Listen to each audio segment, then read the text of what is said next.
Right now, Trump is blending business, politics, and a bit of golf in Scotland. Welcome to Christy Lee's DC Dispatch. Huge trade win details to report today. And coming up, the latest in Obamagate. Lindell TV's Allison Steinberg joining me with Epstein narrative unraveling as the Trump administration is saving more children. Attorney Ron Coleman will be joining with his legal analysis, and we have tips on how to benefit from Trump's booming economy for you. But first, we're so blessed to be able to bring you the truth out of D.C. with the support of our fearless leader, Mike Lindell. Please continue to support his efforts to shine a light on election security and support our First Amendment. As you know, Mr. Lindell has suffered years of persecution, big box store cancellations, and even ad polls from the so-called conservative media. But with your support, he continues to see God's favor. So send a message, a big message that you appreciate his work. And you can do that by just getting awesome stuff that you want yourself at mypillow.com. You can use my promo code there, KL, to support this show, the work that I'm doing with Mike Lindell. And there's so many amazing new products being offered. I like my tried and true favorites, like the slippers. I constantly need to get new colors because they're just so comfortable, so practical to be able to wear anywhere you go. And comfy in home as well. My husband has a pair. My daughter stole mine, so she has a pair. I had to get new ones. And then, of course, you know, the pillows, the sheets, and now even an energy drink, which I need all the energy I can get now with 5 kids. So try out that Rev 7, an actually healthy energy drink. So ditch the Red Bull nonsense and the Monster, which I've heard is satanic. Is the word on the street. And get yourself some Rev 7 there. Click there. Try out all the flavors. All right. CIA Director John Ratcliffe turning up the heat on President Obama after the DNI dump on the Russian collusion hoax has the former president in the crosshairs. Watch as he promises even more revelations this week. And much of that testimony is, frankly, completely inconsistent with what our underlying intelligence that is about to be declassified in the Durham Annex, what that reflects. And so, you know, Pam Bondi does have a strike force. It is a different Department of Justice, a different FBI, and an opportunity to look at how these people really did conspire to run a hoax, a fraud, on the American people and against Donald Trump's presidency. And so coming forward, we understand that they did this, but now we need to understand how they did this. And I think that's why you see the left losing their minds over this, Maria, saying, why are you spending time? This is vindictive. You're going back. This is Donald Trump, you know, seeking retribution. It's not. Donald Trump's election by the American people was a statement, Maria. They said to everyone, we know what you did to Donald Trump, and we reelected him because we know this was all fake. We know it was a hoax. Now we want to understand how you did it so that it can't happen again. And that's what this declassification process that we're undergoing right now, what's going on, why it's so important, and why there can be accountability and preventability to prevent these same people that did it in 2016 with the Steele dossier, with the Hunter Biden laptop in 2020 from doing it again in the future. They need to be stopped. This has gone on way too long. Keyword there, accountability. That is what we're asking for. You know, part of why these details didn't come sooner is because President Trump seems to have a problem with surrounding himself with backstabbers. You know it, I know it. Former Trump National Security Advisor John Bolton is under fire for sitting on a classified memo in 2018 that exposed how John Brennan cooked up fake Putin-Trump intel, and he never told Trump about it. The report says Bolton stashed it in an NSC safe, thinking it was no big deal. Oh, I'm sure he knew what it was. Well, Trump allies call it a betrayal that could have changed everything. Meanwhile, the only coverage legacy media give is just nonsense name calling. NBC News reports former CIA officer Susan Miller is calling out DNA Tulsi Gabbard and the White House, saying, you're lying about this stuff, about twisting intel on Russian interference in 2016 to sabotage Trump. She insists the intel clearly showed Russia wanted Trump to win. But now they're trying to rewrite history. No, they're not. They're rewriting the fake narrative, and they have the documents to prove it. But leave it to bug-eyed Kristen Welker to run with this new directive. She only cites Susan Miller, gets very hostile with Senator Lindsey Graham for bringing it back to the old evidence that was never investigated. Watch. Says they all would have quit if that had happened. Senator, are you trying to rewrite history to distract from the Epstein matter, Senator? No, I'm trying to let you know and the media know that we found something we didn't know before. At the end of the day, I'm not calling for a prosecution against President Obama for treason, but I am calling for an investigation. Mr. Miller also said there was no credible evidence that President Trump colluded with the Russians. For years and months and days and weeks, people had their lives turned upside down chasing the Mueller narrative that Trump was in bed with the Russians, that the Trump campaign was colluding with the Russians. The only people colluding with the Russians were the Hillary Clinton campaign and Christopher Steele manufacturing a document to get warrants against Carter Page based on lies and falsehoods. So, yeah, I'm very familiar with it. What you don't seem to acknowledge is there's something new being found. Rather than reinventing the wheel here, let's go back to a special counsel model to look at this something new. The something new is statements by President Obama. I don't like your analysis. Russia wasn't involved here in 2016. Senator, you're saying there's something new. This report goes back to 2020. It's 5 years old. There's actually nothing new in this report and nothing that changes any conclusion. But I want to talk about Gaza. Turned over Senator. Is new to me. Senator, it's new to me. But Senator, you're trying to sweep this stuff under the rug, and that's not right. Well, good for Lindsey Graham. Finally, Lindsey Graham says something good, calls her out for trying to sweep it under the rug. And you notice how she does this? She's like, let me get my talking points. Let me get my hostility in there against you. Let me try and discredit you and then change the subject. She was trying to change the subject after saying things that weren't true. Byron Donalds also addressed why nothing has been done about the plot against the president until now. Watch. The reason why it hasn't been investigated is because Trump's first administration was frankly under a firestorm for 4 years dealing with the false intelligence from the Obama administration about Russia. We know the Biden administration wasn't going to investigate that. I mean, for crying out loud, they did everything wrong. So now it's left to DNI Gabbard to release the documentations and then also provide the referrals to the Department of Justice so we can finally get a true accounting, a true investigation. And then if there were criminal activities, people need to be prosecuted for that as well. Absolutely. Amen, Byron. Devin Nunes, a key figure in exposing this plot against the president long before anyone else, says the Mar-a-Lago raid is key to the Russiagate grand conspiracy. Take a listen.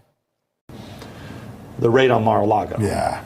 So this continues. Same people doing the same nonsense continue this hoax and raid Mar-a-Lago, which I believe we need to see what were they actually looking for when they went to Mar-a-Lago. Yeah. I think that's an important key, and that the statute of limitations has not run out on. And maybe, just maybe, it was Russia collusion evidence. My guess is that it was. That's my guess too. That's a guess. Yeah, no, we don't know. Yep. But all related, all the same people. They raid Mar-a-Lago, unprecedented on the home of a former president at the time.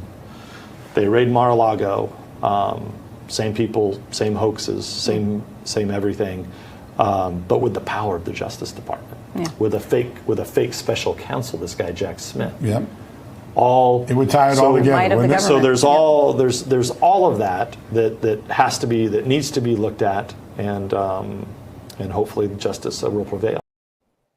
Yes, hopefully justice will prevail. And speaking of an unprecedented raid, can we get Obama's little home there raided? I mean, they set the rules, right? Isn't it time that now that he's in the crosshairs of this thing that they actually raid that house? But yeah, I think he's absolutely right there, Devin Nunes. Senator Tom Cotton posts, James Comey's bias against President Trump calls into question everything he did as FBI director. I'm working with Kash Patel on a full review of every FBI action Comey carried out during his tenure as director. Now, this sounds good, This sounds good from Tom Cotton, but the comments show that we, the people, have learned not to trust Trader Tom. As reported before, he is behind legislation to weaken DNI and thereby Tulsi Gabbard in trying to seek justice. You can take a look at all of these comments. I mean, some of them obviously are from the TDS individuals. But there's one in particular. Tracy Smith says, "What say you, Snake? You were on the Senate Intelligence Committee and concluded the Russians did interfere in the 2016 election on Trump's behalf. Now you want to hide your role in this farce. Shame on you." And many other comments there calling out to Tom Cotton. Many of us are anxious to see if Obama can actually face justice for this coup. President Trump's former impeachment lawyer, David Schoen, breaks down a path to prosecution. Watch. President Trump is right when he said the immunity decision would help President Obama. But you know what it doesn't help him with? Impeachment. According to the Democratic Party and the House managers in the second impeachment trial, a former president, once out of office, is still subject to impeachment. In other words, they've argued Lincoln could be impeached, George Washington impeached, and certainly, as I predicted at the time, this would come back, they would rue the day, because President Obama could be impeached if this evidence really says what it says. And that it could also strip him of the immunity, because under Article 1, Section 3, Clause 7 of the Constitution, the Democrats argued it bars one from holding further office, and the language itself says you're still subject to criminal prosecution or indictment. So we'll see how that plays out. I think there's many paths, and it's not being talked about enough, many paths to Obama being able to be prosecuted. But we're going to learn more about perhaps the legality from attorney Ron Coleman when he joins us later. But what I'm hearing is, statute of limitations keeps on getting restarted because of even their responses.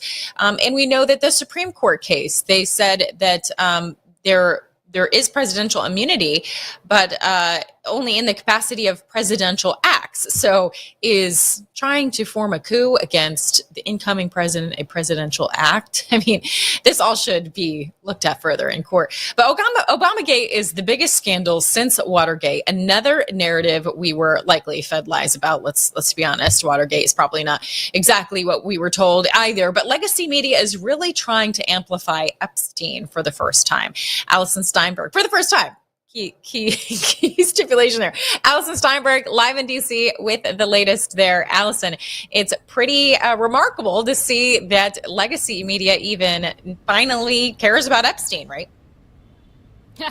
Yeah, it is pretty incredible to see. They've had all this time, and only now do they care that President Trump, I guess, didn't handle it the way that MAGA would have wanted. But, it seems to be an ongoing situation that continues to unravel, and the latest developments, I think, are good. I think it's good that we, haven't stopped talking about it, and we've continued to put the public pressure on, because it's really led to President Trump changing his tune in all of this. And I think there may be some truth to what he had initially said, that this is a Democrat hoax. And, the last administration had, unfettered access to these documents. Previous Democrat administrations have had access to these documents, and nothing was done during that time. They could have gone wild if they wanted to. They were in possession of them for years. But it's only now that they want to start looking into this. I just think, as we've touched on numerous times, Christy, if they had anything on President Trump, if he was in that list, the infamous Epstein list, then the Democrats would have exposed this long ago. So it's interesting to see how things are sort of, unraveling now. Congress, Thomas Massey's calling for Ghislaine Maxwell to testify if she has information that could potentially help.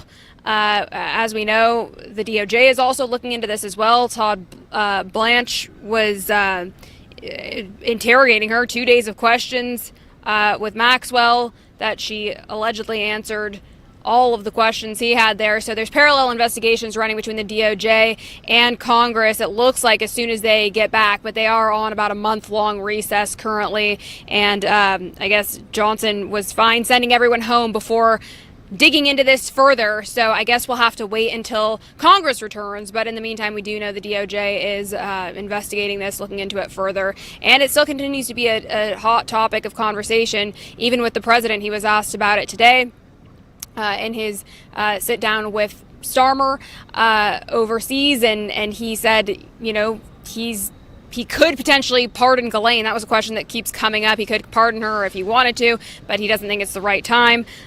He also, reiterated the fact that the Democrats have had control of this situation for a long time. So with that, let's take a listen to what the president had to say more on this. On the Epstein files, or your name has not appeared in the Epstein files. But doesn't the AG have to tell you if your name is... Well, I haven't been overly interested in it. It's a hoax that's been built up way beyond proportion. I can say this, those files were run by the worst scum on earth.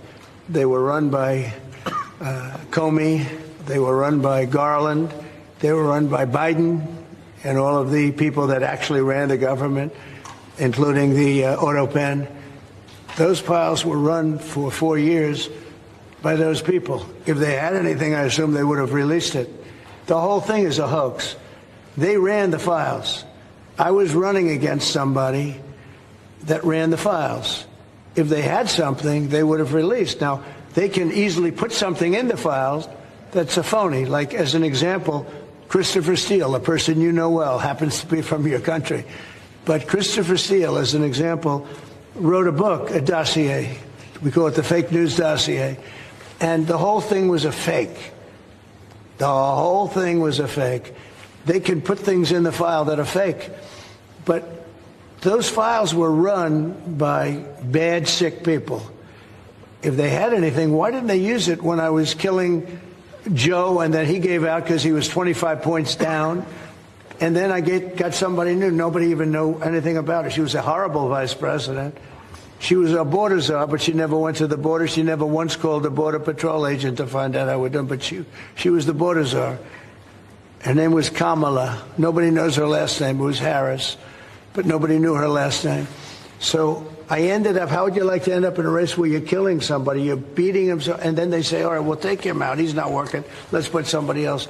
And then she had a 6-week honeymoon. It was amazing. They predicted she will have a 6-week honeymoon, and she did. And then she got slaughtered. But think of it. Those files were run by these people. They were run by my enemy. If there was anything in there, they would have used them for the election. Yeah. So there you go. What is nice to see with President Trump is at least he's going to great lengths to answer the question before he would just shut it down and was mocking people that were even interested. But I'm glad to see that he reiterates the point that if they had something before, it would have come out. Now he kind of alludes to the fact perhaps they used this time to put something in there, as they used their time before his first presidency to start cooking up this Russian collusion narrative. Maybe this was their next coup attempt. They had a period of time where maybe they thought they could cook up something with the Epstein files because they knew that was something that the American people cared about and were asking for, and he was saying that he would be transparent about. So I'm glad that he at least acknowledges those points finally. Yeah, he absolutely is acknowledging that now, which is great. He also later, when he was with Starmer in that bilateral meeting, he revealed the reason he threw Jeffrey Epstein out of Mar-a-Lago. As soon as he found out, what he was involved in, he banned him from the club. He wouldn't let him back. He said he warned him not to do it, and he just continued to do it. And then Trump also mentioned that Bill Clinton went there 28 times, and so did Larry Summers. So, again, if the Democrats had anything on President Trump, I think they would have released it years ago. That is the point that President Trump continues to make. So, as silly as I think it is to say and continue to parrot the whole trust the plan narrative, I do think that perhaps there is something more to this, and we should trust the president in the fact that, the Democrats did have access to this for years and years of long period of time, and I think there's a certain way they need to go about handling this and actually moving forward with releasing this information. So I know that the public isn't going to forget about this. I know this is a huge, important issue to MAGA, and I think we just have to be a little bit more patient and see what comes in the next couple of weeks here.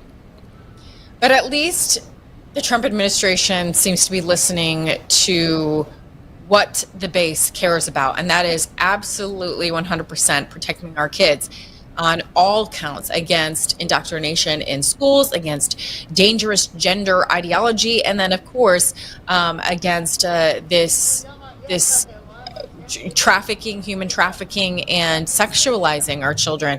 And so they are, in the meantime, cracking down, it seems, on those elements.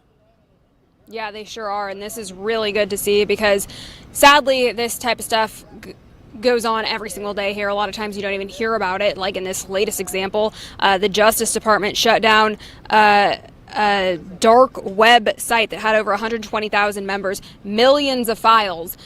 This is something you don't hear about because, again, it's on the dark web. So these sick pedophile perverts are running these sites that, you know, put out just the worst of the worst material, child porn, videos of children being abused sexually. It's disgusting, and somehow these sites accumulate millions of views. It's just so beyond disturbing. But the Justice Department did just recently shut this down. The guy that was running this was named William Spearman. He was actually dubbed the boss. I guess he's one of the worst purveyors of child sexual abuse material in the world. But they've found this. At least 18 other people are convicted so far. They started uncovering this back in 2020 and are just now getting to the bottom of it, it seems. So this is so dark and disturbing. And again, you know, these types of things, unfortunately, are happening every day in this country. A lot of it went undiscovered under the Biden regime, of course, because all of the influx of illegal aliens being let in, and we know, you know, they're often connected to human trafficking and smuggling. So many circumstances in which children have been put at serious risk, and it isn't until now under the Trump administration this is actually finally being taken care of and cracked down upon. So that is certainly good news there. Some are making the connection to a wild arrest of a Delta pilot to this overall crackdown. Were you able to look into that? Yes, there was a big arrest that happened on a Delta plane that had just touched down in San Francisco. Co-pilot was arrested on child porn charges by officers from multiple agencies, including Department of Homeland Security. But yes, this pilot was arrested on charges related to child sexual abuse materials. This happened Saturday at 9:35 p.m. local time. And, you know, this is just another incident of pilots flying who shouldn't be flying. I saw in this article just last week, another Delta pilot was arrested in Sweden after failing a breathalyzer test. So what is going on with these airlines? I mean, this is so disturbing. I know there are two different issues here, but like, can we get a handle on who's carrying large planes full of passengers? I mean, this is sick stuff and should alarm really everyone. I mean, we know the DEI has been a major issue, being infiltrated into airlines, but now I guess we have child predators out flying planes too. So very disturbing. I think it's interesting the way that he was arrested, that they did it in such a big way. I mean, he lands after flying people, and then, I mean, especially with anything like big like that happens after 9/11, people are going to be freaked out by. I mean, this was in front of passengers, it was after a flight, and so it was a very like big arrest. The co-pilot, I believe, talked about how there was like 10 different officers. To me, I think there is a bit of a strategy there in awakening more people that these sickos are literally among us in very unassuming roles sometimes. I mean, I remember the shock and awe of finding out someone I had worked with, a meteorologist, was arrested for child porn on the computer. And it was just so shocking. Like, I worked with this person, like I would have never thought. But I think that's part of the awakening process, is like, there's a pilot just flew you know, I mean, like, they're literally among us. Like, this isn't just like some conspiracy theory, folks. Like, this has been happening. This is very sick. This is disgusting, and we need to do something about it. It's just that I don't think that the average person really understands the deep depravity and how prevalent this can be now. That's such a good point, and I encourage everyone who's watching, if you're not already following Alex Rosen, whose handle is I Fight for Kids, he literally just goes into the community every day just around where he lives, and he has got his own operation going. Like, he just, plants himself on these websites that you wouldn't even often think there would be dangerous activity happening, many of these, dating websites and whatnot, and then, he finds these sick pedophile perverts just a couple doors down from him in his own neighborhood. I mean, these people are sadly everywhere. So it just goes to show and remind everyone how important it is to be, safe and on guard and alert and aware of what your children are engaged on, especially on the internet.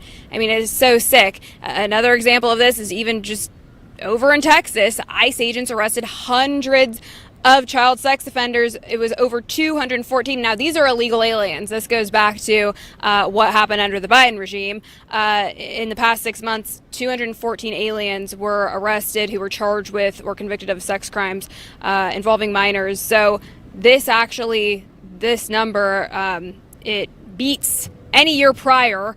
I guess last year it surpassed the total number of similar arrests made during the entire year. So this is just an ongoing issue that unfortunately has been exacerbated thanks to the Biden regime, who's allowed in all of these criminal aliens into the country.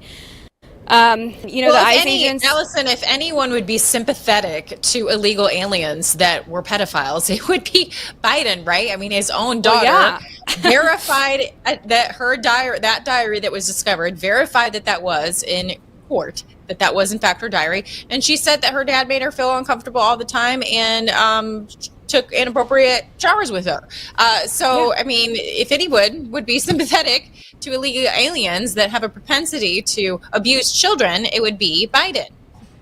Yeah, it sure would be. But it also makes me question, what is the Democrat logic here? How can they possibly try to flip this and defend these aliens who they want in this country? They get upset when we try to get them out and put them back where they belong. So I guess Democrats are openly saying that they want, child sex predators in the country, because that's what many of these people are. And it is absolutely baffling to me how anyone could try to defend this behavior. It truly is sick.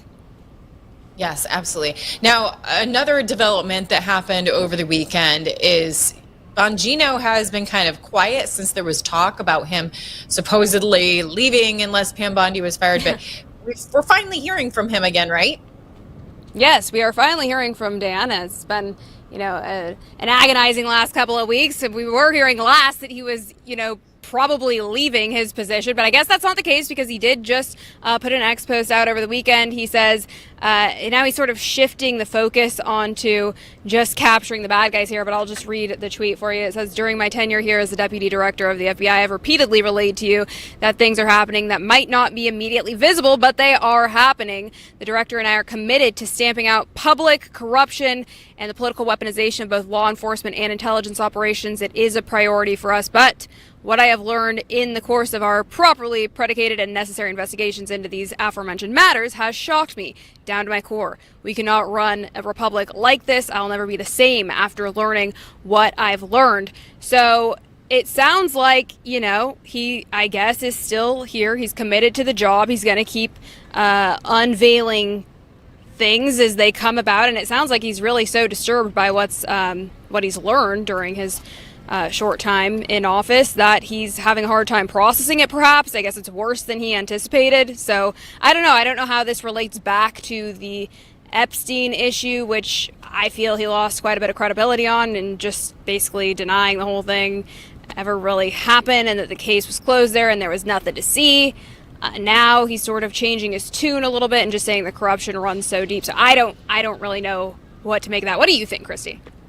Well, it's very interesting. I mean, I listened to Dan a lot. I thought he gave a great news headline rundown, and so I used to listen to him a lot. And one thing I've learned about Bongino is he really did, I believe, love his audience, really loved what he was doing. And so I think it's been torturous for him to have people question his integrity and trust. I think it's torturous for him to not be communicating with people daily like he was so used to doing, giving his opinion daily with his extended family of listeners. And so I think that when he comes out with these posts, it's really like trying to extend, like, listen, I am still here for you. Like, you don't know what I'm like. I am a good guy. Like, I think he really takes it personally when people are called into question. That doesn't mean we can't. I think we should question everybody.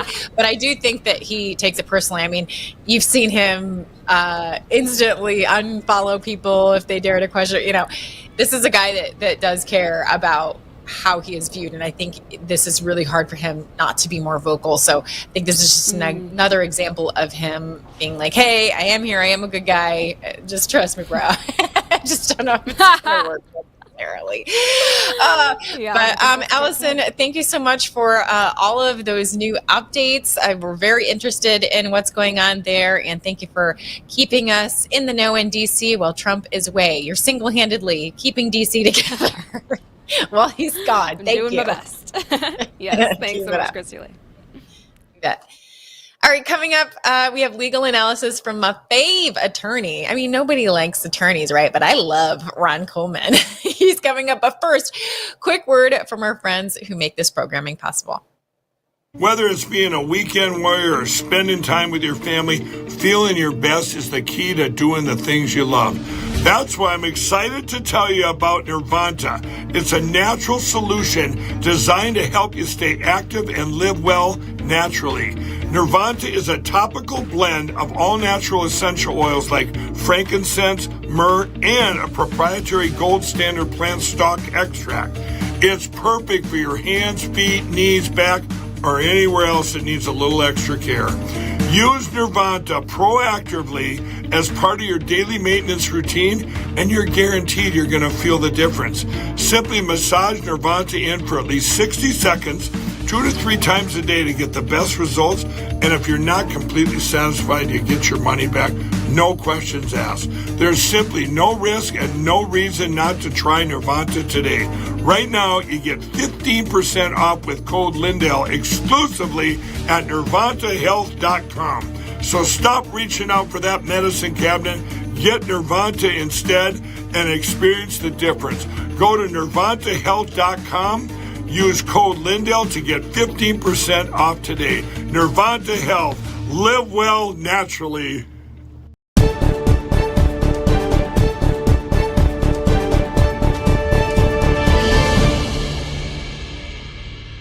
And welcome back to DC Dispatch. Lots to unpack on everything from Obamagate to the latest in the Middle East. Attorney Ron Coleman is joining us with his insights, sprinkled with appropriate and sometimes inappropriate humor. Coleman is a litigator whose work has spanned a wide range of commercial, civil rights, intellectual property, and constitutional cases, including winning advocacy for free speech before the U.S. Supreme Court. Prior to reestablishing his own firm, he served as a partner in the Dillon Law Group, working with Harmeet, now head of the Civil Rights Division of the U.S. Department of Justice in the areas of free speech, discrimination, defamation, and political election law. So he knows a lot of stuff. He's also a host of the Coleman Podcast. Thanks, Ron, for joining me. Good to see you again. Hey, how are you? Good to see you again.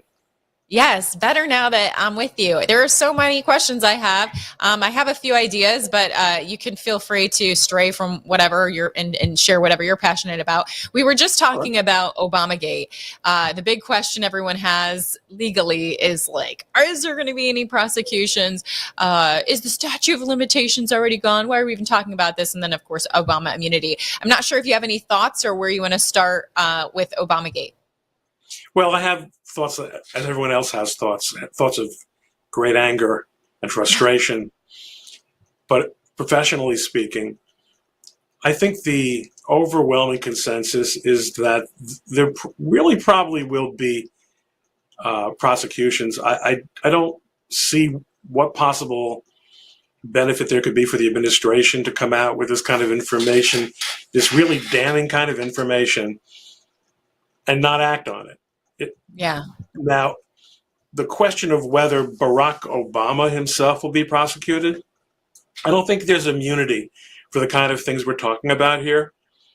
There might be claims of immunity with respect to the rationale for why he did certain things.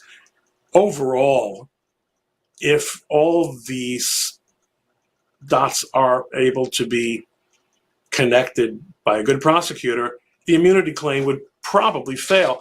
But I do think, again, that the consensus among conservative lawyers watching this stuff is that he's not going to be prosecuted. It's just because the left was so comfortable destroying so many norms and so many, blowing through so many speed bumps, might be a bit of a mixed metaphor there, doesn't mean that we should be. I'm not saying it's okay. I'm not saying that he doesn't deserve to be in prison, but it will be a very profound thing if people who are close to him are prosecuted and convicted. It's just the political possibility of an Obama prosecution, as well as just the way it makes the United States look. Again, the Democrats were very comfortable prosecuting a former president of the United States and outsourcing prosecutions to friendly state prosecutors. It's a shameful episode in American life, but it's not one that we should replicate, even though it would, again, it really almost certainly would be appropriate. You have to be realistic about what's doable politically. And we're also experiencing some very disturbing real life understanding of just how crazy the justice system is, and just not only on the prosecution side, but on the judicial side. You need judges to work with you. And you got to be realistic. There would be a lot of problems. It's just not, there's so many ways to win here. Putting trying to put Barack Obama in prison is just simply not a good use of resources. On the other hand, again, so many people around him, so eminently deserving of club-fed vacations for the rest of their, or very significant periods of their lives. I'd love to see that happen, and it really does appear that the evidence is there. And statutes of limitations, there are lots of claims, there are all kinds of crimes that have been committed here and for which the statute of limitations has not run out, as well as continuing offenses that went right through the Biden period. Yeah, I mean, and acts potentially when he was not president. But I like the way that they're framing this as far as like continuing to say conspiracy. We saw what they did to the January 6ers and using seditious conspiracy after that. It's my understanding that as long as it's a conspiracy, it's based on the last act. And even Obama trying to defend himself would have been an act. But I totally get what you're saying as far as, we want to see prosecutions, I mean, at that level, at an Obama level. But just because they went through and didn't have a problem with breaking norms and causing unrest doesn't mean that we should. But people find that very frustrating because it's like, why are we always weak? Why can't we be strong? Why can't we go down to their level? Basically is what people are saying. Frustrating, but to some extent, we're talking about undoing the mistakes of more than a generation. During Watergate, which I think more and more people are coming around to an understanding was an op. Yeah. During Watergate, you had Howard Baker in the Senate, who represented the reasonable, patriotic, justice-seeking Republican. Just because Nixon's one of us doesn't mean that we in Congress are not eager to see justice done, et cetera, et cetera. Okay, we're talking about 1972, 73, 74. There's no such thing among Democrats. There's never, ever, ever such a thing among Democrats. There's a cultural and psychological difference between the two sides. And lashing out to make ourselves feel better in the short term isn't going to fix that. Part of it isn't a problem, Christy. Part of it is, I don't know if I can say this. It's because we're better. We're better. We're better. We're not Bolsheviks. These people will do anything like Bolsheviks to hold on to and maximize power. And Republicans are, I'm not saying there aren't exceptions. I'm not saying that there isn't corruption all around, but people who are attracted to the conservative movement and therefore find themselves typically in the Republican Party, tend to be more idealistic, notwithstanding what they tell you in college. Switching topics here, we talk about Obama, and I think many could argue that he came in, hope and change and everything, and was supposed to be a unifier, and we've never been more divided. He really amped up the minority anger and it trying to spread that there was this fundamental unfairness. Just really wild how all of that happened. But I know that your colleague that you used to work with, Harmeet Dillon, is really focusing on civil rights stuff in her new role. It does seem like there is crime increasing in a very polarizing way. If you ever tried to say that there was hate crimes against minorities, this sure seems to have shifted. We're seeing evidence of that in Cincinnati. We're seeing evidence of that in Michigan. It's really getting wild out there. Do you have any insight onto if she's recognizing that it has shifted the other way? Well, there's a lot of work to be done. I mean, what happened in Cincinnati is now being investigated by Harmeet Dillon's Civil Rights Division, which has caused local authorities in Cincinnati to realize you're not going to be able to sweep this under the rug. Again, we're talking about really fundamental problems that Harmeet herself can't fix. Cities, both large and medium-sized, like Cincinnati, someone got on my back a couple of weeks ago when I talked about how even small cities, I said, like Cincinnati. It's like, Cincinnati is not a small city. I'm sorry, I'm looking out the window at New York, and I'm a little bit biased. But Americans' cities have really been surrendered to progressive, so-called left-wing politics for a very, very long time. And it's great what Harmeet is doing, and she has to keep doing it. I don't know if she can force a cultural change in these cities, which have simply come around to accepting a level of violence, both hate violence and political violence and good old-fashioned violence, crime.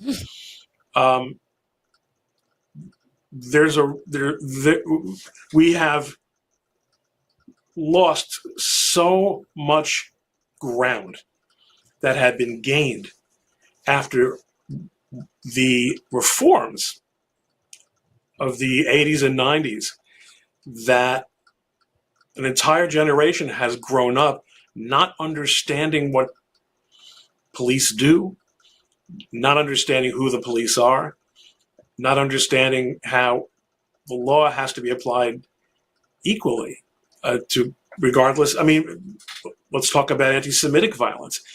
Mm-hmm. The most educated people in the world, right, are the people who lead the Ivy League universities. Okay, let's just stipulate to that. It might not be true. But the point is, these people have to be dragged kicking and screaming to begin to realize what they have allowed to take place on their campuses. Yeah. This is a major, major cultural problem here.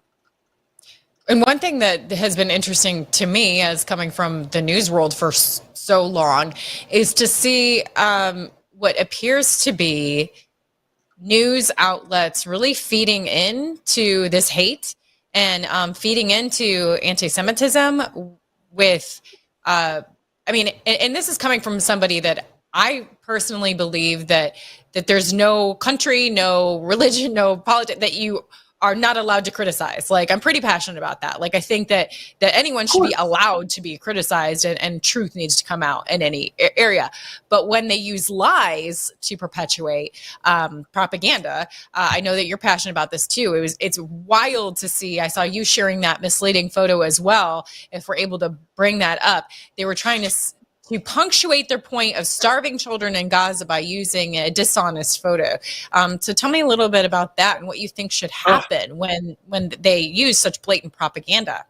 So just in case any of your viewers haven't caught up to this story, this child is not suffering from starvation. He has a disease. The New York Times, and I just saw a few minutes before we went on, someone reporting from sources within the New York Times that the editorial board is now aware of the fact of the misuse of this. This is just plain propaganda. Let's not talk about why and the extent to which there is hunger in Gaza. That's a much bigger topic, and it's not one that I'm the best expert on. But the idea that you use a child with a serious disease as an illustration on the front page of the New York Times about the war in Gaza is really, really problematic. What can you do about that? Only just embarrass the hell out of them, humiliate them, and do everything you can to reduce their influence, which they're doing plenty of themselves as well. Yeah. Do you know if they've issued an apology? You said you mentioned someone finally acknowledged that. Do you know if they've issued an apology? No, I don't believe it has yet happened. I think that what I saw on X was someone saying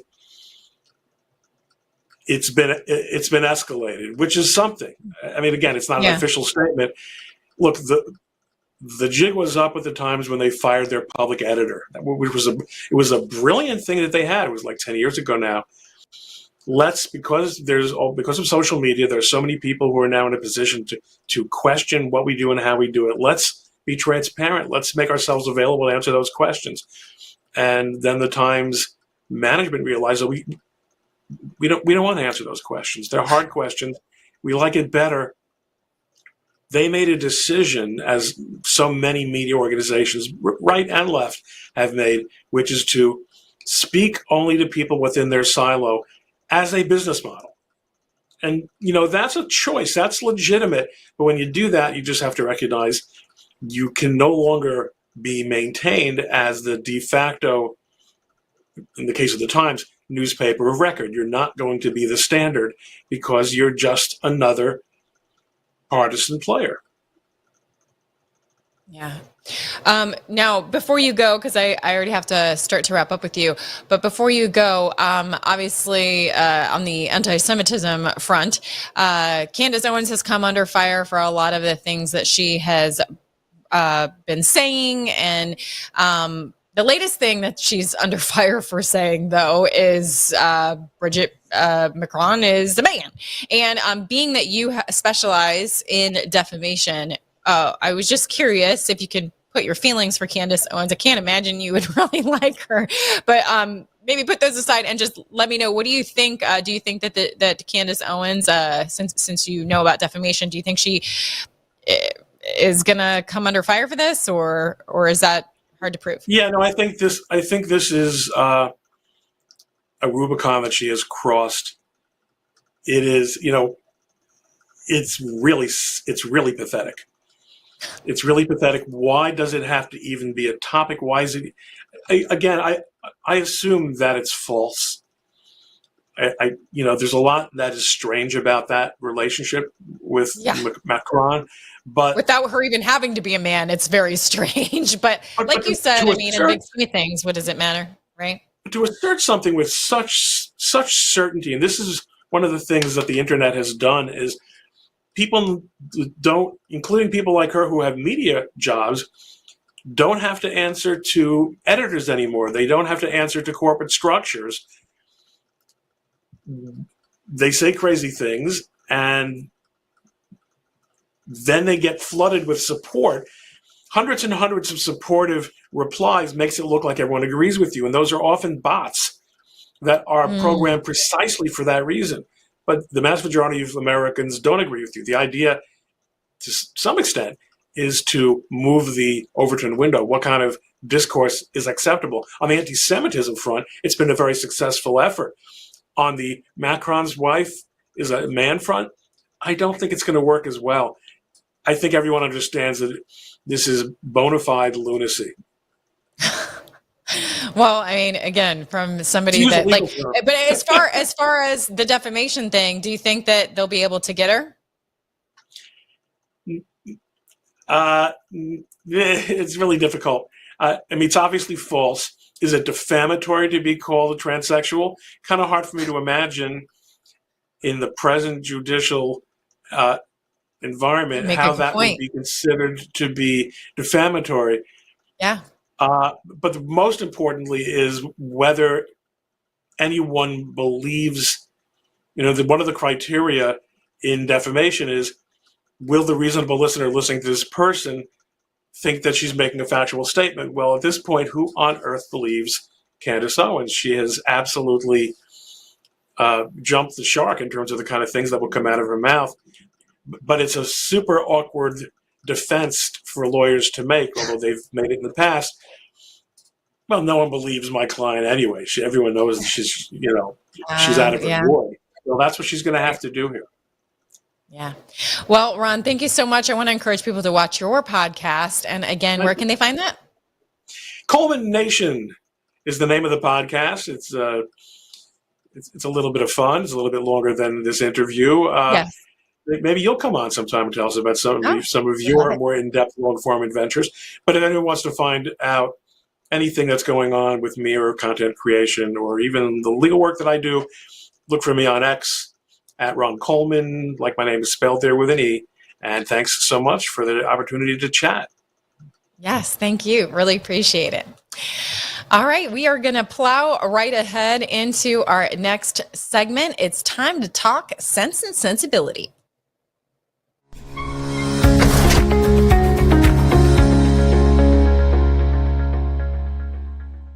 Whole lot of economic winning going on. The latest being the announcement that the U.S. has reached a trade deal with the European Union. From CNBC, Trump said that the deal imposes a 15% tariff on most European goods to the U.S., including cars. EU also agreeing to purchase $750 billion worth of U.S. energy and invest an additional $600 billion worth of investments into the U.S. above current levels. Here's European Commission President Ursula von der Leyen on this new deal. I want to thank President Trump personally for his personal commitment and leadership to achieve this breakthrough. He's a tough negotiator, but he is also a deal maker.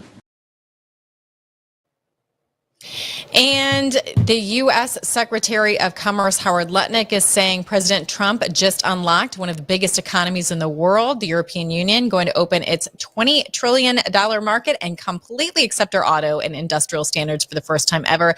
Today is a historic day for U.S. trade and will strengthen our relationship with the European Union for decades to come. Here is Treasury Secretary Scott Bessent, who also had a bombshell announcement. I think he's created a lot of leverage because he's created an A-B situation. He is able to go to the trading partners and say, look, I am happy to take in this tariff income if you don't want to negotiate. This is a high rate, but the U.S. is taking in massive amounts of tariff income. We had the first June budget surplus since 2015 last month. We reported it this month, and so we are taking in substantial income. So President Trump is creating this leverage by saying, if you don't want to negotiate with me, I've sent you a letter with a high rate. Have at the high rate, or come and negotiate in better fashion. Because I'll tell you, what was fascinating for me, and this was President Trump at his best, was the Indonesians came with what I thought was a very good offer out of the blocks. President Trump kept pushing them. He raised the reciprocal rate when he sent them the letter, and 5 iterations later, the Indonesian trade deal was greatly improved, turned into a great deal. Excellent. Now, these economic wins have a lot of experts eating humble pie. Even the most proud have to admit they were wrong about Trump tariffs. Even Bill Maher. Watch this. I remember along with probably most people, was saying at the beginning, by the 4th of July, somebody had to think how the economy was going to be tanked by then. And I was kind of like, well, that seems right to me, but that didn't happen. Now, it could happen tomorrow. I'm just saying that's reality. So let's work first from the reality of that not from I just hate Donald Trump. Because that's boring and doesn't get us anywhere and leads you to dishonesty. Because the truth is, I don't know what his strategy is. But look, the stock market is at record highs. I know not everybody lives by the stock market, but I also drive around. I don't see a country in a depression at all. I see people out there just living their lives. And I would have thought, and I got to own it, that these tariffs were going to fucking sink this economy by this time, and they didn't. So, you know, how do we deal with that fact? Because that's the fact. Sorry about the potty language. We failed to hear that earlier. We'll make sure we do a better job at beeping that out in the future. But it is Bill Maher, so what do you expect? Although we're happy that he is admitting that he was wrong about Trump tariffs. So what now? Now the leftist media has to try to convince the people that what's good is actually bad. Get a load of this headline. It says, in the Trump-dominated global economy, the U.S. gets plenty, but gets nothing, gives nothing in return. So, what do you mean? Like, America first?